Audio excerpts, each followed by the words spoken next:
জন্য ঈমান আছে কাদের ভিতরে, এ কথা কোরআনে আছে না নাই বলেন তো? আমরা এই যে বসে আছি, আমাদের রহমতের চাদর দিয়ে ঘিরে রেখেছেন কে?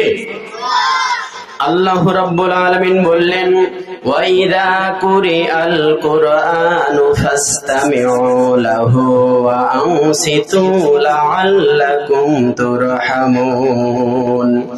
আল্লাহ রাব্বুল আলামিন বললেন, যেখানে কোরআন এবং হাদিসের কথা হবে সেখানে তোমরা দুটো শর্ত পালন করবা। এক নম্বরে চুপ থাকবা, দুই নম্বরে কথাগুলো মনোযোগ সহকারে শ্রবণ করবা। তাহলে আমি আল্লাহ রাব্বুল আলামিন ওয়াদা দিয়ে দিলাম, লাআল্লাকুম তুরহামুন, বৃষ্টির মতন বারিধারা আমি আল্লাহ রাব্বুল আলামিন আমার ওই বান্দাদের উপরে রহমত আর বরকত নাজিল করতে থাকবো। সুবহানাল্লাহ বলেন। আমরা এই যে বসে আছি, আমাদের উপরে বৃষ্টির মতন বারিধারা রহমত তারা একজন নাজিল করেছে, তিনি কে? আল্লাহ।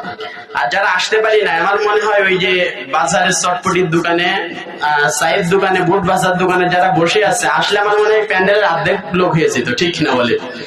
দেখেন, আমরা মাগরিবেও যত মানুষ নামাজ পড়লাম, অন্তত এদের ভিতরে তো ঈমান থাকা দরকার, ঠিক কিনা বলেন?